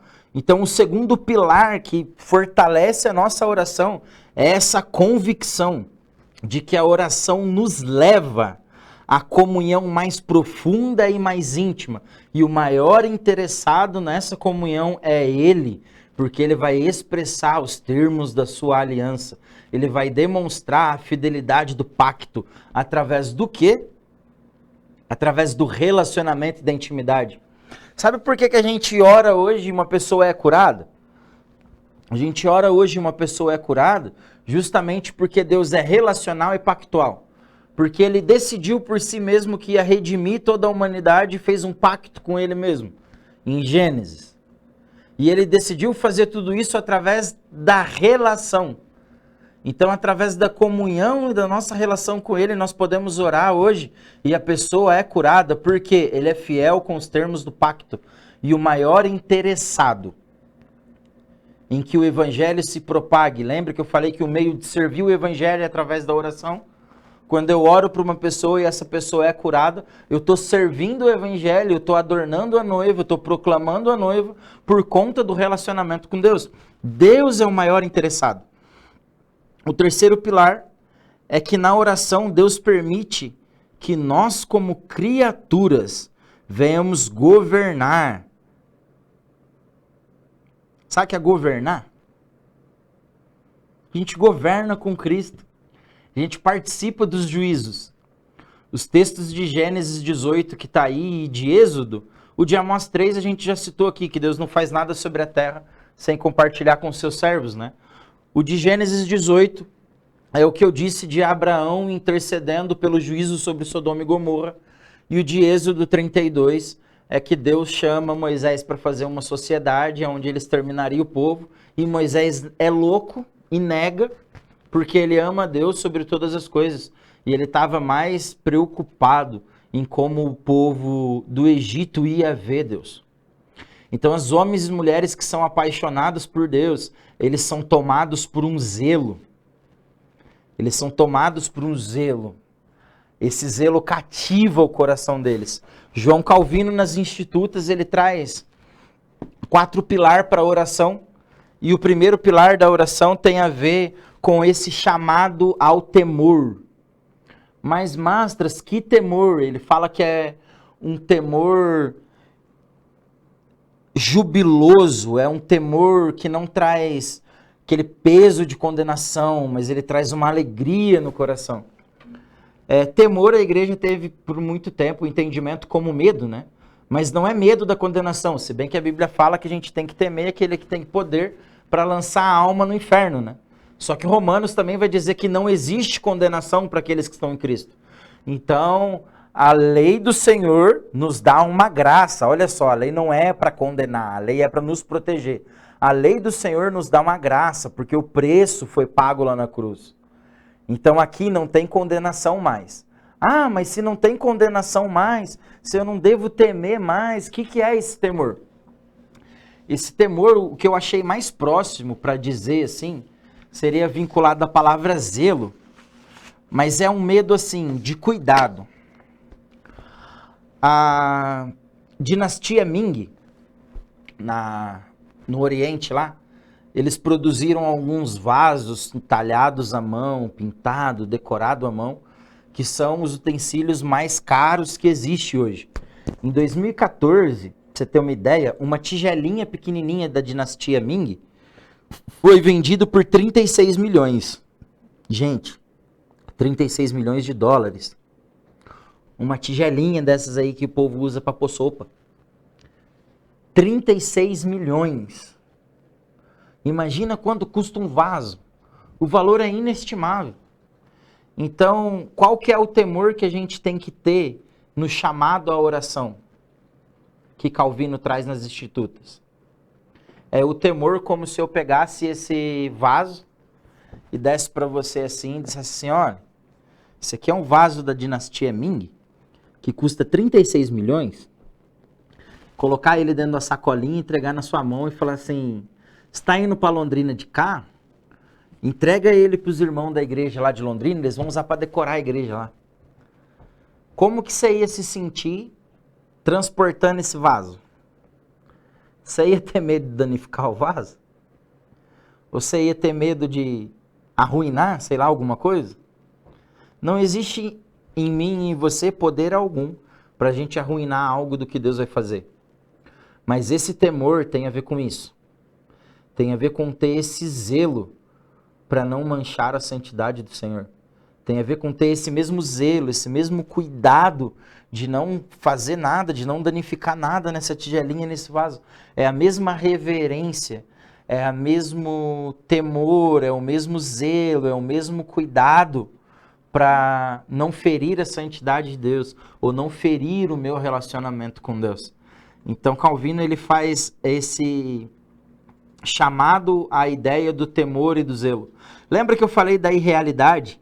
A irrealidade que Calvino fala sobre o cristão é porque o cristão, ele ouve durante um tempo uma palavra que é expressa sobre a santidade.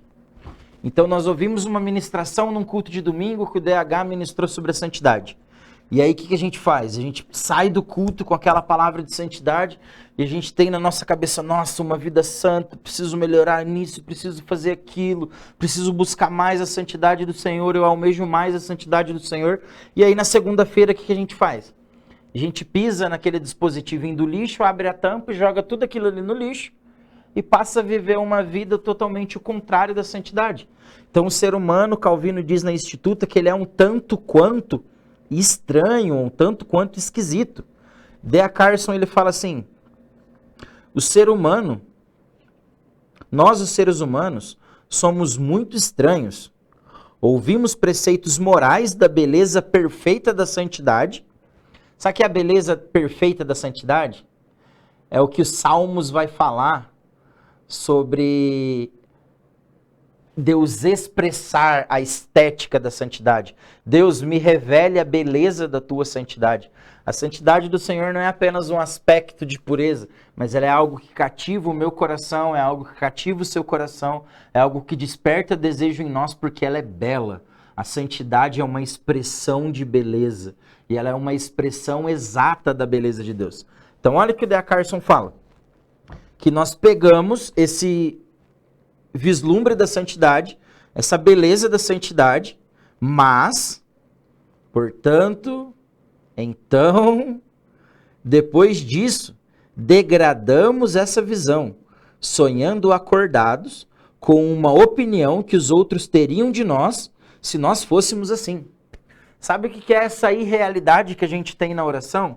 Sabe Mateus 6, quando Jesus fala para a gente não orar como os fariseus na sinagoga, que se vestiam das suas melhores roupas e fazia aquelas orações em voz alta para todo mundo ver?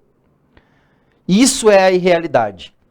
A gente pega aquilo que é para servir a igreja de Deus e o relacionamento e a gente transforma isso como um objeto de opressão.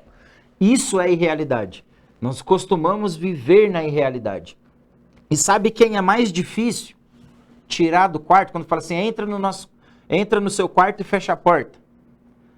Sabe quem é mais difícil tirar dentro do quarto para a gente ficar a sós com Deus? Nós mesmos.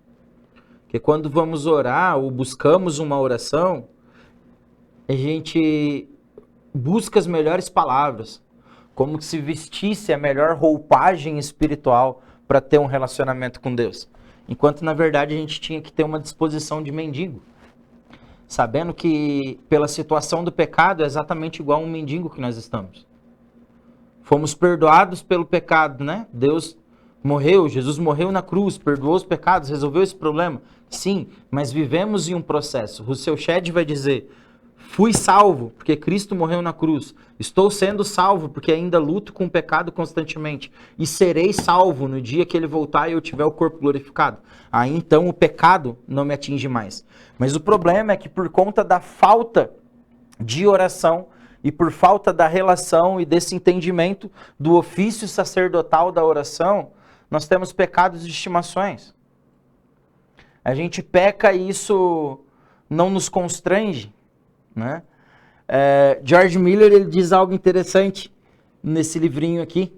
Ele fala que desde o momento que ele conheceu Jesus, ele nunca mais conseguiu pecar em paz. Por quê? Porque um pecado é um tormento à santidade. Um pecado gera temor. O simples fato de eu saber que Deus perdoou os meus pecados, isso deveria ampliar em mim o senso de temor e deveria ampliar em você o senso de temor. O último tópico é a extrema confiança. É a quarta regra sobre as orações que Calvino traz nas Institutas. E é a esperança no quê? Não é a esperança, o mero sentimento humano que o homem tem de que tudo ocorra bem, ou de que tudo acabe. Mas é a esperança na era vindoura. Um exemplo. Senhor, eu sei que o Covid tem matado, tem levado muitas pessoas. E a vontade do meu coração é que as pessoas parem de morrer em relação a esse vírus. Eu oro, Pai, para que o Senhor tenha compaixão, essa é a minha esperança, que tudo acabe bem. Mas, porém, eu sei que o Senhor é detentor da história e que ninguém parte da terra sem a sua permissão. Então, todavia, seja feita a tua vontade e não a minha, porque eu sei que no teu reino não haverá mais dor, porque eu sei que no teu reino não haverá mais um vírus como esse, porque eu sei que no teu reino não haverá mais fome, porque é um reino de justiça, porque é um reino de paz, porque é um reino de amor. Então, a nossa confiança, ela não tem que estar depositada no mero desejo humano de que tudo acabe bem nessa era. Por quê? Porque nada vai acabar bem nessa era. A verdade é que nada vai melhorar enquanto Jesus não voltar. Enquanto Jesus não voltar para pôr fim em toda a redenção e consumar todas as coisas de fato, e nós tivermos um corpo glorificado, enquanto a gente não estiver reinando com Ele, as coisas aqui não vão melhorar. A Bíblia diz que a maldade do homem vai se elevar ao extremo. Olha como a maldade do homem está hoje.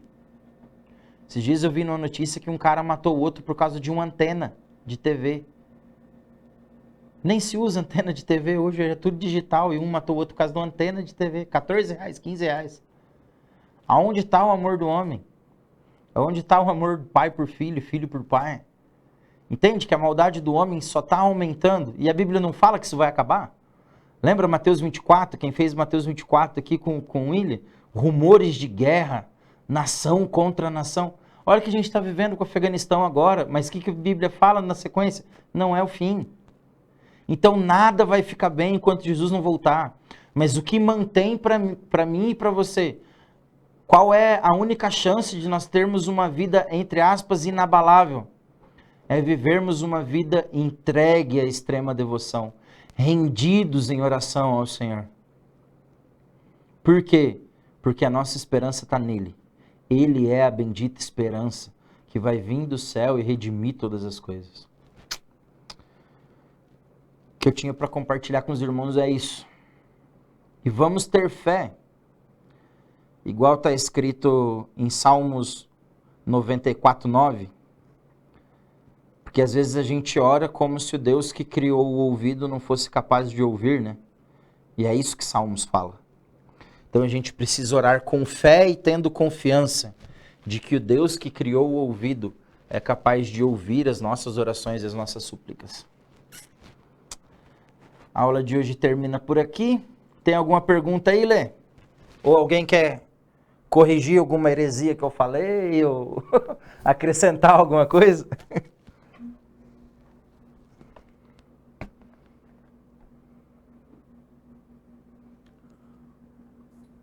Oi, tá me ouvindo? Sim. Tem uma pergunta aqui.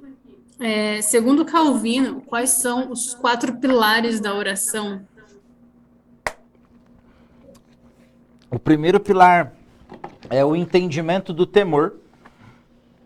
Esse é o primeiro pilar para Calvino. O segundo é o senso da necessidade da irrealidade. Traduzindo, a humildade de espírito. Esse é o segundo pilar. O primeiro é o temor. É ter ideia da grandeza de quem Deus é. É ter ideia de que Ele é o único capaz de perdoar pecados e só isso deve causar, ou apenas esse fato deve causar temor em mim. O segundo é essa irrealidade, né? Que eu falei de, entre aspas, da hipocrisia, que eu dei o exemplo sobre a santidade. O terceiro é a oração com confiança e serenidade. Eu preciso confiar em Deus, né? Essa é a terceira. Eu não faço uma oração onde há dúvidas. Na Bíblia você não vê nenhuma oração feita com dúvida. Paulo e Pedro passando na frente do templo, o cara pedindo dinheiro, pedindo a esmola, eles não falam, cara, a gente não tem ouro nem nada, mas olha, se for da vontade de Deus, eu posso orar e você pode se levantar. Não. Eles tinham a confiança e tinham fé de que Deus era capaz de fazer. Então, qual que era a oração? Não tenho ouro nem prata, mas levanta e anda, o que eu tenho eu te dou. Né? Essa é a fé. Então esse é o terceiro pilar. E o terceiro é o quarto é a esperança. Então o primeiro, temor. O segundo é a humildade de espírito ou irrealidade. O terceiro é a oração com confiança serena, onde não há sombra de dúvida, né? E a quarta é a firme esperança.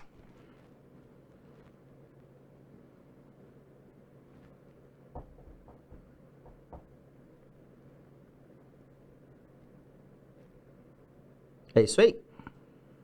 Acho que é isso. Se alguém tiver uma pergunta para fazer aí ao vivo e a cores, essa é a hora. Depois das perguntas ou comentários, eu quero fazer um convite, né? Antes do Não tô sorteio. ouvindo nada, não tô ouvindo.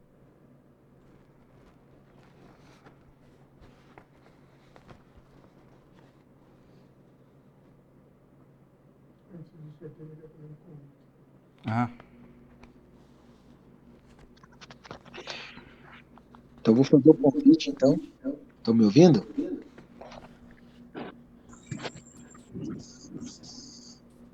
Sim, dá para ouvir. Então, tá bom.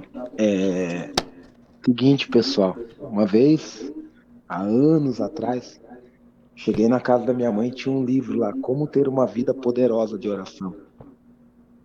E na hora, eu tive uma sacada, né? E falei para ela, orando.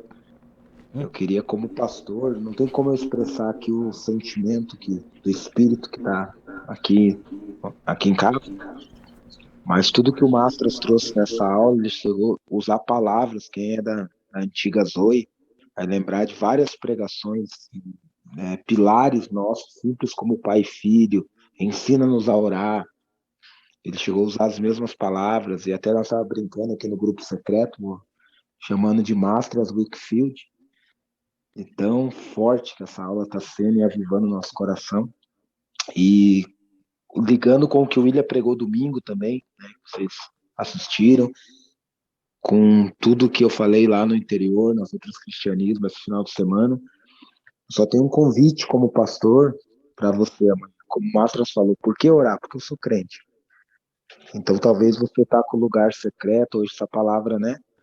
Então, o lugar coletivo te empurra para o secreto para o coletivo, vai orando errado, depois Deus ajusta. Amanhã nós vamos preparar ali o mini auditório, e eu vejo que é como se nós estivéssemos entrando num novo tempo, né? Com todos os cuidados, né? A casa pastoral foi legal, foi o que nos manteve na pandemia, mas é hora de voltar, tá bom? Então, como pastor, eu quero dizer que eu quero mais de Deus, que o que nós estamos vivendo hoje é resultado de anos de oração. Mas o que nós vamos viver no futuro, nós precisamos nos posicionar. Então, eu recebo essa palavra, essa exortação, e amanhã nós te esperamos. Entrada pelo Esporte Vida, 6 da manhã, sexta, 21 horas. Depois dos treinamentos vai ter mais turma. Vamos encher essa cultura de avivamento. Eu preguei domingo lá na CD Cambé sobre a cultura de avivamento. Nós vamos encher, nós vamos importunar os céus. Nós vamos, né, desse lugar. Então amanhã nós te esperamos, tá bom? Então não tem como, é orando. Tem que orar. Não adianta Deus falar conosco uma palavra dessa, bíblica, histórica, né? Eu amo quando a gente cita homens, né? Às vezes você olha para a vida do Mastro, a vida de outros irmãos, mas nós estamos olhando para a vida de homens. Todos esses nomes que ele citou aí são homens de carne e osso, como eu e você. Mas eles encontraram o segredo. Ensina-nos a orar. Os discípulos não pediram, nos ensina a curar, nos ensina a pregar melhor, nos ensina a administrar a igreja, nos ensina a gerar recurso para o resgate social, nos ensina a ser um pastor melhor. Eles entenderam o segredo. Ele falou, se a gente tivesse a vida que Jesus humano tinha que orar, tudo o resto que nós vemos em Atos é porque eles aprenderam a orar. Tá bom? Então amanhã, vem orar. Amanhã eu quero falar igual os pentecostal antigos. Aquele mini auditório vai ficar pequeno, do tamanho. Vai ter gente que vai ter que espalhar pelo pátio da igreja. Ensina-nos a orar, tá bom? Então esse é o convite. Líderes, vocês não é convite, vocês é convocação. Tudo que nós estamos vivendo esses 2 anos como Rogate foi porque a gente orou os 3 meses, foi porque nós já estávamos orando há anos. Então nós temos que entender que diante de tudo que Deus quer fazer daqui para frente, nós precisamos aumentar essa fogueira aí, tá bom? Obrigado, Masters, por se deixar ser usado. E não tem heresia, não tem, a gente brinca as coisas, mas é a palavra de Deus, tá bom? Então esse é o convite, já que ninguém tem pergunta, eu tô aqui, sabe? Não vejo a hora do celular despertar amanhã pra gente ir pro lugar de oração, tá bom? Coloque lá no teu despertador. Ame Jesus mais que a tua cama. Coloca lá, devo orar porque sou crente. Coloca nomes assim, ó, resoluções no teu despertador. Já começa despertando, sabendo, com essa consciência dessa aula de hoje, com tudo que Deus está falando de propósito, pastor Josué, a eternidade, sabe? Vamos encher as taças, até transbordar, tá bom? Deus abençoe. Esse é o convite. Agora tem o livro também.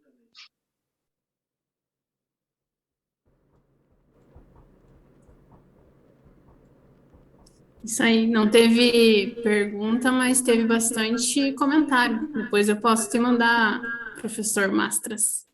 Ah, eu vou Bastante querer. comentário. É bom esse feedback, porque quando não tem muita pergunta, ou a aula foi boa ou foi muito ruim, né? Que daí ninguém entendeu nada. É, teve comentário, sim. Você mostra o livro que no começo da aula não apareceu. Se puder falar aí qual que é o livro. Tá aqui, ó. O livro é do Bob Sorge, sobre orações incansáveis, com um prefácio do Mike Bickle, que é líder da intercessão no IHOP, né? Eles estão orando há 40 anos, 24 horas por dia lá. Então vamos lá, eu coloquei aqui, não sei se vai dar para enxergar. Do 1 ao 40, tivemos 40 nomes ali para chamada. Reforçando que se você não coloca o nome nos comentários, leva falta.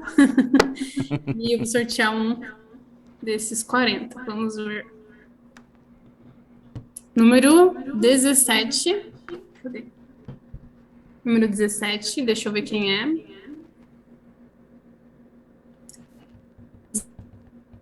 17 é a Kate Melo Alexandre. Parabéns, Kate. Pode retirar o seu livro aqui na igreja no turno de oração.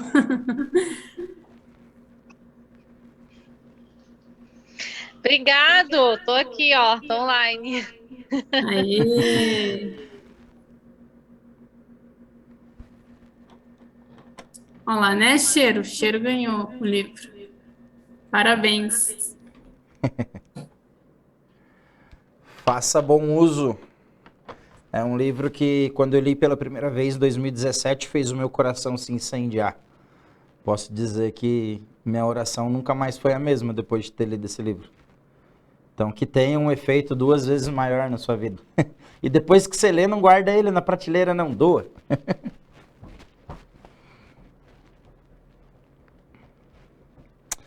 Lê, é isso aí. Tem algum recado? Não, acho que não. Podemos encerrar e até semana que vem, pessoal. Então, até semana que vem, Ah, galera. e Que até o Deus... turno, né? Até quem... o turno amanhã. Mas na aula de teologia de oração, até semana que vem. E fica um spoiler, uma perguntinha. Se a Bíblia ela é a palavra de Deus, por que ela contém um livro específico sobre oração? Fica aí para segunda que vem.